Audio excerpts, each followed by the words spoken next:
شفیق بانو شفق صاحبہ کا ایک خوبصورت افسانہ، باغی لڑکی۔ اوشا اوشا، ہائے ہائے تجھے کیا ہو گیا؟ یوں ضد نہ کیا کرتے، بری بات ہے لڑکی ہو کر ضدی نہ ہونا چاہیے۔ میں نہیں، میں کبھی نہیں مان سکتی۔ میں تو بالکل ایسے ہی کپڑے کا کوٹ پہنوں گی جیسا کہ بھیا نے پہنا ہے، چاہے کچھ بھی ہو جائے۔ میں کبھی آپ کی بات نہ مانوں گی، آپ ہمیشہ ایسا ہی دھوکہ کرتی ہیں۔ رام رام، ایسی ناگن لڑکی پیدا ہوئی تھی جس کے یہ خیال ہیں، اور ابھی سے ہم تو کبھی ایسی بات اس عمر میں نہ کرتے تھے۔ آپ کچھ سمجھتی بھی نہ ہوں گی، آپ کو کچھ معلوم ہی نہ ہوگا، لیکن میں تو سب باتیں جانتی ہوں۔ میں کس بات میں بھیا سے کم ہوں؟ پھر ویسا ہی کوٹ کیوں نہ بنواؤں؟ وہ تو لڑکا ہے، اس کی برابری کیا؟ وہ گھر کا چراغ ہے۔ میں لڑکی کیوں ہوئی مجھے بتاؤ؟ میں اس سے کیوں کم ہوں؟ اس لیے کہ وہ پڑھے گا لکھے گا، باپ کا نام چلے گا۔ اور کیا میرے دماغ میں طاقت نہیں؟ میں بھی بھیا کے برابر پڑھوں گی، دیکھ لینا، چاہے مجھ سے کیا نام بجھ جائے گا۔ کیا میں گھر کا اجالا نہیں تو کیا اندھیرا ہوں؟ اندھیرا بنوں گی؟ ارے اوشا بس کر، میرا دماغ نہ کھا، چڑیل، اچھی خاصی، جا کھیل، کل تیرا ایسا ہی کوٹ بن جائے گا۔ ایسی سرکش لڑکی میں نے کہیں نہ دیکھی تھی۔ تو پھر اب مجھے دیکھ لو، یہ کہتے ہوئے ہنس دی اور بھاگ گئی، اور سوچنے لگی اگر میں چپکی رہا کروں تو بھوکی ہی مر جاؤں، اور شور نہ مچاؤں تو بس ننگی ہی پھرا کروں، پورا گھر میرا دشمن ہی ہے۔ کچھ سوچ کر ہاں بس یہ ٹھیک ہے، جب مجھے کچھ چیز نہ ملے گی یا کچھ دکھ ہوگا، یوں ہی چیخ چیخ کر سارے گھر کو خوب پریشان کر دیا کروں گی۔ یہ سب ڈر کے مارے میرا کہنا مان لیا کریں گے۔ اس خیال کے آتے ہی 2-3 مرتبہ معصوم قہقہے لگائے اور کودتی اچھلتی چمن میں چلی گئی، اور وہاں پھول پتیوں کا ناش کرنے لگی۔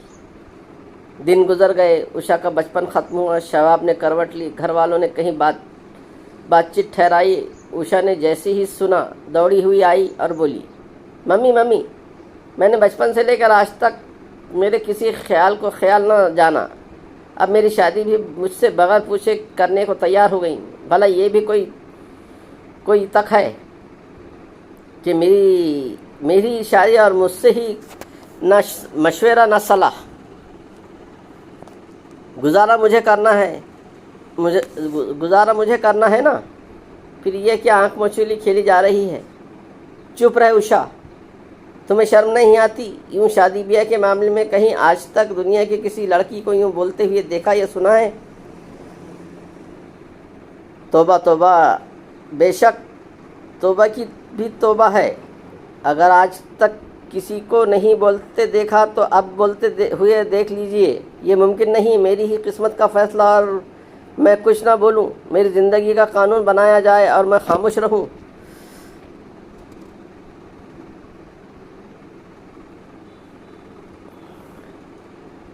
ہم نوا میں بھی کوئی گل ہوں کہ خاموش رہوں، میں ہرگز خاموشی سے نہ بک سکوں گی۔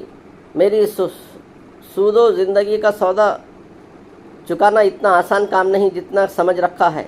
میں انقلابی لڑکی ہوں، انقلابی میری خلاف امید بالکل نہ رکھیے۔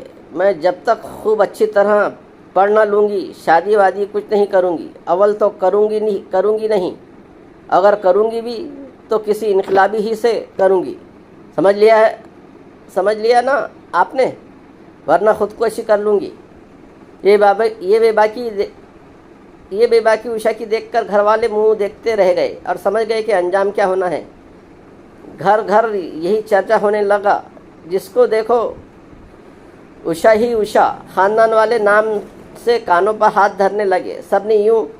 سب نے بولنا چھوڑ دیا، گھر والوں نے بھی خاندان کا ساتھ دیا۔ اوشا باغی، اوشا گھر میں کیوں کر نفرت آمیز سلوک گوارا کر سکتی تھی۔ اسکول میں جا کر سروس کر لی اور آرام سے رہنے لگی۔ وہاں بھی اس کی انقلابی طبیعت نے سکون نہ پایا۔ ایک روز لڑکیوں اور عورتوں کے بہترین فرائض کیا ہیں اس پر تقریریں تھیں۔ اوشا کا بھی نمبر آیا۔ بولی، معزز بہنوں اور لڑکیوں، آج تمہارے سامنے بہت سی بہنوں نے تقریر کی ہیں اور سب کا ایک ہی خیال ہے کہ جس طرح بھی ہو سکے غلامی میں بسر کر دو۔ بچپن بھائی باپ کی خوشامد اور خدمت میں، جوانی شوہر کی تابعداری میں اور بڑھاپا بچوں کی دلداری میں، تو گیا ہمارا یہ جسم ہمارا نہ ہو، ایک خاص قسم کا انجن بن جس کی کل جدھر چاہو موڑ دی۔ ہم دنیا میں اس لیے نہیں آئے کہ روتے ہوئے قدموں پر جان دیں، بالکل نہیں، ہم اس لیے دنیا میں آئے ہیں کہ کچھ انقلاب پیدا کریں اور جب تک زندہ ہیں زندگی کا ثبوت دیں۔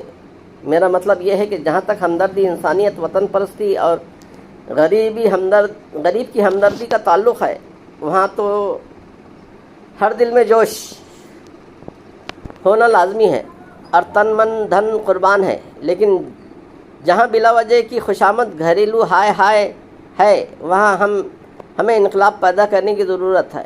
ہر لڑکی اپنے حقوق پر جان دے اور دکھلا دے کہ وہ کسی طرح بھی کمزور نہیں اور زندگی کے کسی حصے میں غلام نہیں رہ سکتی۔ ہندوستانی لڑکی کے دکھ کو دکھ نہ کبھی کسی نے سمجھا ہے، نہ سمجھ سکے گا۔ وہ دنیا میں غلام پیدا ہوتی ہے اور غلام ہی بن کر زندہ رہتی ہے اور غلام ہی رہ کر ختم ہو جاتی ہے۔ بھلا یہ بھی کوئی زندگی ہوئی؟ میں سمجھتی ہوں کسی کا دل بھی یہ گوارا نہ کرے گا۔ لہٰذا آج میں سب بہنوں سے کہنا چاہتی ہوں کہ اپنے اوپر اور آئندہ آنے والی نسلوں پر رحم کر کے اپنے حقوق کی حفاظت کرنا سیکھیں۔ جان دے دیں مگر اپنا حق نہ دیں، اپنی تنظیم کو خاک میں نہ ملنے دیں۔ ہمیں آپس میں اتحاد کرنا چاہیے اور ہماری اپنی سوسائٹی اتنی مضبوط ہونی ضروری ہے کہ ایک آواز پر ہاتھ اٹھ جائیں، لفظ ہاں اور نہیں پر دنیا درہم برہم کر ڈالے۔ ہمیں بزدلی سے آنسو گرانے کی ضرورت نہیں، ہمیں ہاتھ جوڑ کر معافی مانگنے کی ضرورت نہیں، ہمیں زندہ رہنے کی ضرورت ہے۔ ہمارے خیالات بلند ہیں، ہماری زندگی کا قانون ہمارے ہاتھوں میں ہوں، دوسرے کے قلم کے محتاج نہ ہوں۔ لیکن یہ جب ہی ممکن ہو سکتا ہے کہ جب سب بہنیں چند باتوں کا عہد کر لیں۔ نمبر 1، آپس میں اتحاد پیدا کریں اور طے کر لیں کہ کبھی مخالفت نہ ہوگی، کبھی آپس میں ظاہر پرستی نہ ہوگی۔ تعلیم جہاں تک ہو سکے بہت اچھی پوری کریں۔ لڑکیوں اور لڑکوں میں تفریق کرنا مائیں چھوڑ دیں۔ لڑکی کی شادی اس کی مرضی سے کریں۔ ہر ساس کو چاہیے کہ ساس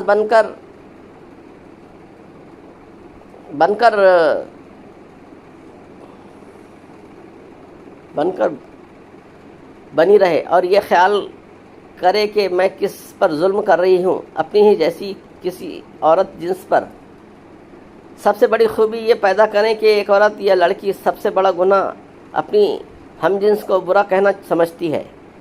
آخری بات مجھے یہ عرض کرنی ہے کہ جس طرح بھی بنے آپس میں مل کر اپنی زندگی کو ابھارنا چاہیے اور انقلاب پیدا کرنا چاہیے۔ زندہ رہنا ہے تو باغی بن کر اپنے حقوق حاصل کرو۔ یہ تقریر سنتے ہی نوجوان عورتوں اور لڑکیوں میں جوش پیدا ہوا اور ایک دم چیخ اٹھی، انقلاب زندہ باد، اوشا رانی زندہ باد۔ لیکن قدامت پسند طبقہ میں ہلچل مچ گئی اور انہوں نے چلا کر کہا، ہمیں یہ تقریر پسند نہیں آئی، ہم گھر کی رانی ہی بن کر زندگی گزارنا چاہتے ہیں۔ تمہارا کیا، تم نے تو شادی سے بھی انکار کر دیا اور ماں باپ کو چھوڑ چھاڑ کر نوکری کر لی۔ تمہاری تقریر سے ہم نے یہ سوچ لیا کہ آئندہ ہم تمہارے اسکول میں اپنی لڑکیوں کو ہرگز نہ بھیجیں گے۔ ان باتوں کا انجام وہی ہوا جو ہونا تھا، وہ یہ کہ اوشا بیچاری کو اسکول میں پرنسپل نے بلا کر جواب دے دیا۔ اوشا مایوس ہو کر چپ چاپ اسکول سے چل دی۔ اوشا ایک جگہ مکان دیکھنے لگی۔ کیا کرایہ ہے جناب اس مکان کا؟ مالک مکان، اس کا کرایہ 800 روپے ہے، 2 کمروں اور دو کوٹریاں ہیں، باورچی خانہ، غسل خانہ، سب کچھ ہے۔ بہت اچھا، میں اس کو لینا چاہتی ہوں، لیکن یہ تو بتائیے کہ آپ کے ساتھ کون کون آدمی ہیں؟ میں خود ہی آدمی ہوں، کیا آپ مجھے جانور سمجھتے ہیں؟ آپ کو کرایہ سے مطلب یا سوالات سے؟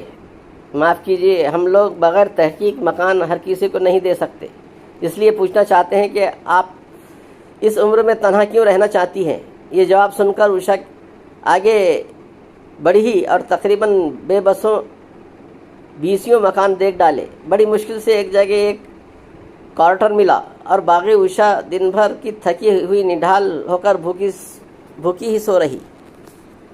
صبح اٹھی تو وہ اپنے بے بسی پر رونا آ ہی گیا، خوب روئی اور سوچنے لگی کہ اس دنیا میں برے سے برے انسانوں کے لیے آرام ہے، سکھ ہے، لیکن میرے لیے نہیں۔ میں دکھ بھی اٹھاتی ہوں اور سماج کی باتیں بھی سنتی ہوں، کیا سچائی ہے اور ہمت اور نیکی کی دنیا میں کوئی قدر نہیں؟ اب روزمرہ کا یہ معمول تھا کہ عشا دن بھر بیٹھی سلائی اور دستکاری کی چیزیں بنایا کرتی اور تیار کر کے کسی دکان پر دے آتی اور شام کو کچھ کھا پی کر سو جاتی۔ کبھی کبھی جلسوں پارٹیوں میں پہنچ جاتی اور دھواں دار تقریریں کرتی، کبھی اخباروں میں مضمون بھیجتی، کبھی مختلف عورتوں سے باتیں کرتی۔ عورتیں آپس میں کہتی، بھائی پتہ نہیں کیوں بیچاری عشا کے خاندان والے خفا ہیں اور دنیا باتیں بناتی ہے تو بڑی اچھی سی، باتیں بھی بڑی اچھی کرتی ہے اور بعض باتیں تو بڑی سچی ہوتی ہیں۔ ٹھیک تو ہے، ہم عورتوں میں کوئی حس ہی باقی نہ رہی، بے غیرتی کی زندگی ہے، روٹی ٹکڑا کھا لیا اور دن رات کام کرتے رہے، شام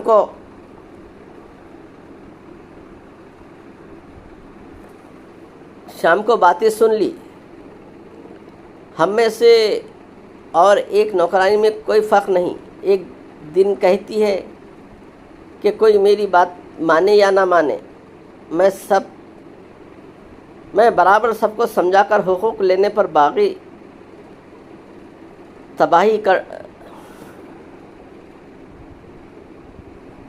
تباہی ڈالوں گی۔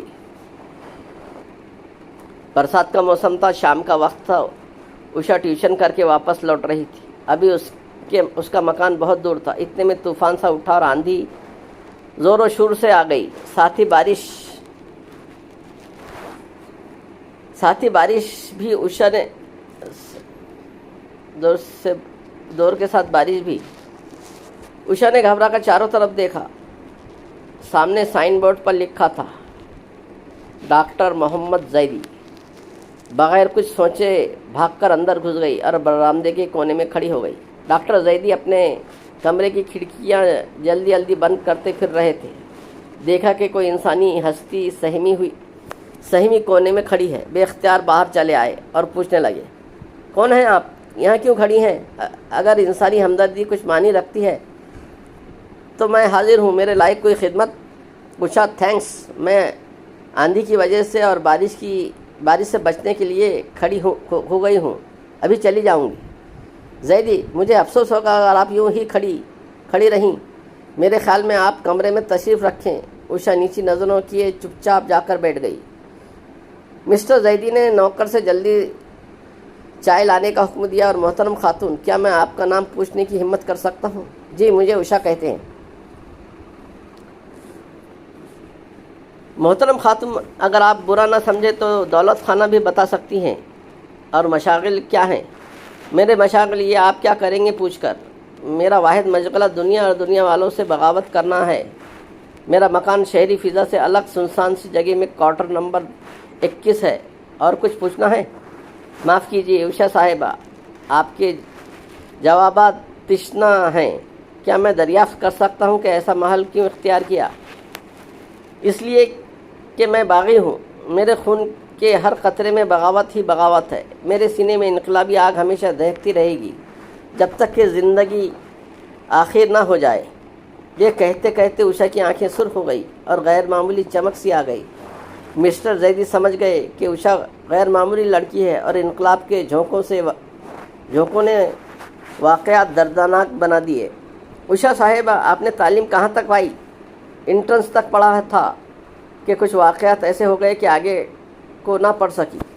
آپ کا دماغ تو بہت اچھا ہے، افسوس کہ آپ نے پڑھنا چھوڑ دیا۔ معاف کیجیے عشا، آپ نے گفتگو کرتے ہوئے مشکل سے آدھا گھنٹہ ہوا، لیکن ایسا معلوم ہوتا ہے کہ مدتوں سے واقفیت ہے۔ میرا اگرچہ پیشہ ڈاکٹری ہے اور روزانہ لڑکیوں اور عورتیں میرے پاس آتی ہیں، لیکن کبھی گفتگو کا خیال بھی نہیں ہوتا. کبھی کبھی مریض کی حیثیت سے 6 مہینے آتی ہیں. مجھے یہ بھی نہیں معلوم ہوتا کہ کہاں سے آتی ہیں.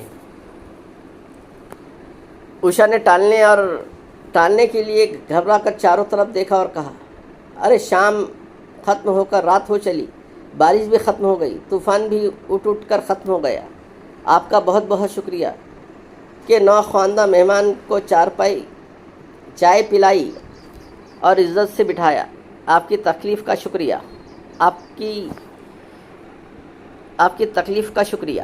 ارے آپ یہ کہہ رہی ہیں، یہ تو میرا انسانی فرض تھا. مجھے اجازت دیجیے کہ آپ کو مکان تک پہنچاؤں. میری گاڑی حاضر ہے اگر آپ کو کچھ اعتراض نہ ہو تو. نہیں، آپ کو بہت زیادہ تکلیف ہوگی. آداب عرض. اگر کبھی کوئی کام میرے لائق ہو تو فرما دیجیے گا. مسٹر زیدی بھی اٹھ کھڑے ہوئے اور آخری مرتبہ پھر گاڑی میں خود ہی پہنچانے کے لیے کہا. اوشا سوچتے ہوئے بیٹھ گئی. راستے میں سیاست پر بحث کرنے لگی. یہ معلوم کر کے بہت خوش ہوئے کہ اوشا کو سیاست سے بہت دلچسپی ہے اور اپنے ساتھ میٹنگ وغیرہ میں شرکت کا وعدہ لے کر واپس چلے گئے. 1 سال گزر گیا اور ان لوگوں کا آپس میں کافی اتحاد بڑھ گیا. دونوں کی تقریروں سے ہر جلسے میں جن میں یہ تقریر کرتے تھے شور مچ جاتا. اوشا ڈاکٹر زیدی سے بہت مانوس ہو چکی تھی اور اب گھنٹوں باتیں کرتی. اوشا، آج کی تمہاری تقریر بہت کامیاب رہی. سب تعریف کر رہے تھے اور آپ کی بھی تو اچھی تھی، لیکن تم سے اچھی نہیں تھی. آپ بنانے بھی لگے. نہیں، میں سچ کہتا ہوں اوشا، آپ کی محنت سے مجھے یہ سب کچھ آیا. اوشا، مجھے شرمندہ نہ کرو. ایک بات جو 1 سال سے میرے دل میں تھی آج پوچھنا چاہتا ہوں. پوچھئے نا، میں جواب دینے کے لیے تیار ہوں.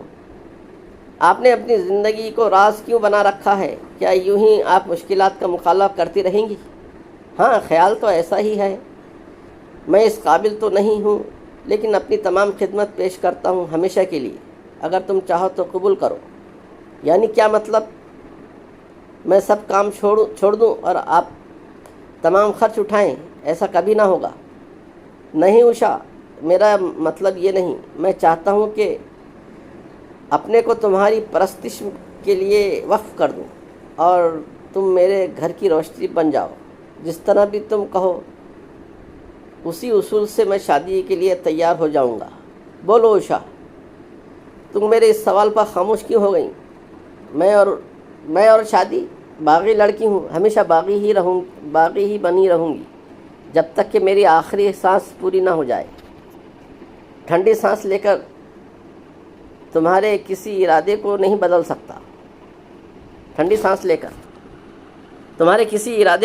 سکتا. اور اگر میری درخواست منظور نہیں تو اپنے ٹھکرائے ہوئے مایوس الفاظ واپس لیتا ہوں. لیکن ایک دوسری گزارش کرتا ہوں، شاید تم اسے قبول کر سکو. وہ یہ کہ میں بھی اپنی سوسائٹی کا باغی ہوں اور یہاں تنہا زندگی گزارنے کا عہد کر چکا ہوں. کچھ عرصے سے آپ کے خیال سے اپنی خیالی دنیا کو آباد کر رہا تھا اور چاہا تھا کہ اجڑی ہوئی زندگی بسا لوں. خیر، اب اتنا کہنا میرا مان لو کہ صبح سے شام تک محنت کرنا چھوڑ دو اور مجھ سے اب یہ ظلم سہنا تمہارا 1 منٹ دیکھا نہیں جاتا. تم پھر پڑھنا شروع کر دو. کالج سے جو وقت بچے وہ سیاست میں گزار دو. بس میری زندگی کا آخری مقصد یہی ہے جس کو میں پورا کرنا چاہتا ہوں. آپ اتنی قربانی کرنے پر کیوں تل گئے؟ یوں ہی میرا دل چاہتا ہے کہ میں کسی کے کام آ سکوں. اگر میری برباد زندگی سے کسی کی زندگی اچھی ہو سکتی ہے تو میں تیار ہوں، خواہ کسی حیثیت سے صحیح. جو کچھ میں تمہیں بنانا چاہتا تھا وہ تم نہیں بن سکتی تو نہ صحیح. ایک دوست کی حیثیت سے صحیح، ایک بہن کی حیثیت سے صحیح، کچھ نہ صحیح تو ایک انسان کی حیثیت سے صحیح. مقصد تو ہمدردی ہے. آپ کے خیالات کتنے اچھے ہیں، مجھے بہت قدر ہے. میں آج سے آپ کو بھیا ہی کہوں گی. میرے کہنے کے لیے کوئی بھائی میرے پاس نہیں. میں کالج بھی جوائن کر لوں گی، مگر ایک شرط پر کہ جب پڑھ کر نکلوں گا اور ملازمت مل جائے تو آپ اپنا سارا روپیہ تھوڑا تھوڑا کر کے مجھ سے لے لیں، ورنہ میں اس کے لیے تیار نہیں ہو سکتی۔ اوشا، اب میں بہن کی طرح نہیں کچھ کہہ بھی سکتا ہوں۔ فضول باتیں نہ کرو۔ کیا ایک بہن اپنے بھائی سے واپسی پر قرض لے سکتی ہے؟ مجھے افسوس ہوگا اگر تم نے انکار کیا۔ اوشا کا اب کالج کا آخری سال تھا، بہت محنت سے ختم کر رہی تھی۔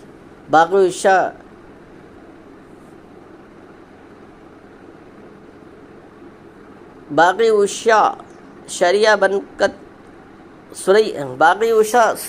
کر چمک رہی تھی۔ دنیا اس کے سیاسی تقریروں کا لوہا مان چکی تھی اور تعریف سن کر بھیا پھولے نہ سماتے تھے۔ ایک دن اوشا کو اس کے گھر پہنچا کر جا رہے تھے۔ موٹر کچھ خراب ہو گئی تھی، بریک قابو سے باہر ہو چکے تھے اور پوری رفتار سے چلا رہے تھے۔ بائیں ہاتھ پر گومتی تھی۔ ایک دم موٹر غلط راستے پر گھومتی چلی گئی اور 10 سیکنڈ میں پانی کی تہہ میں چلے گئے۔ ڈوبتے وقت زبان پر اوشا تھا۔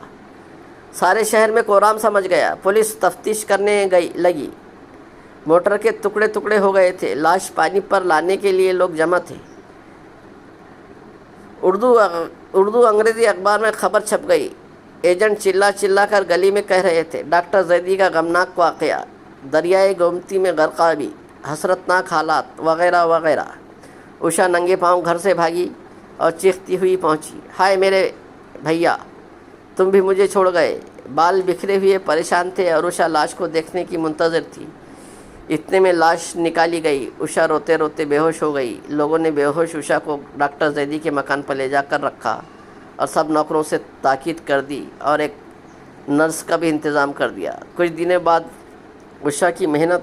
اوشا کو صحت ہوئی تو اس کا بہترین مشغلہ یہ تھا کہ بھائی کی تصویریں دیکھا کرتی، اس کے ہاتھ کی تحریریں دیکھا کرتی اور ہر وقت مریضوں اور غریب مریضوں کو دوائیں تقسیم کرتی اور ان سے کہتی تھی، ڈاکٹر صاحب کے لیے تم لوگ دعا کرنا کہ میری دنیا میں انہیں ایشور سکھ دے۔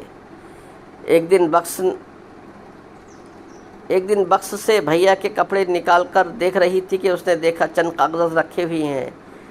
کھول کر پڑھا تو معلوم ہوا کہ 5000 روپے بینک میں اوشا کے نام تھا اور کوٹھی بھی اوشا کے نام لکھی ہوئی تھی۔ اس کے بعد اوشا نے اس روپیے سے ایک بڑا ہسپتال بنوایا اور اپنی ساری زندگی وقف کر دی۔ ویڈیو پسند آئے تو لائک، شیئر اور سبسکرائب کریں۔ سننے کا بہت شکریہ۔ ملتے ہیں اگلی نئے افسانے کے ساتھ۔ تب تک کے لیے اجازت دیجیے۔ خدا حافظ۔